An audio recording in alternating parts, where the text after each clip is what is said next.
উত্তর ভারতের গুয়াহাটির কাছে রয়েছে এক রহস্যময় পাহাড়, যার নাম নীলাচল, যেখানে দিনের আলো শেষ হলেই বাতাস ভারী হয়ে যায়, যেন পুরনো কোনো তন্ত্রমন্ত্র এখনো বেঁচে আছে। এখানেই জন্ম হয়েছিল রহস্যময় এক তান্ত্রিক নারী লুনা চামারিনের। তিনি ছিলেন কামাখ্যার এক প্রসিদ্ধ তান্ত্রিক নারী, যিনি বড় হতে হতে অনেক রকম শক্তি রপ্ত করেন। মানুষের মাইন্ড রিড করা, পাহাড়ের প্রাণ শক্তি টেনে নেওয়া, অদৃশ্য হয়ে যাওয়া বা অদৃশ্য করে দেওয়া, এই সবকিছুই ছিল তার কাছে ডান হাতের খেলা। এবং যখন কিছু তন্ত্র সাধকেরা তাকে ভয় পেতে লাগলেন, তখনই ঈর্ষার বশে তারা বিশ্বাসঘাতকতা করে অগ্নিকুণ্ডে নাকি ধাক্কা দিয়ে মেরে ফেলে ওই মহিলাকে। তখন লুনা শ্রাপ দিয়ে বলেন যে আমার শক্তি কারোর হাতেই ধরা পড়বে না, এটি নীলাচল পাহাড়েই রয়ে যাবে।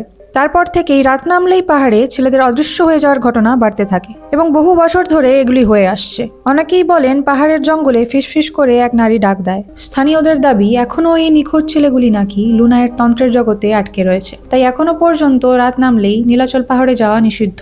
ইনফরমেশনটি ভালো লেগে থাকলে আমাদের পেজগুলিকে ফলো, ইউটিউব চ্যানেলটিকে সাবস্ক্রাইব অবশ্যই করে দিও। দেখা যাচ্ছে নেক্সট ভিডিওতে।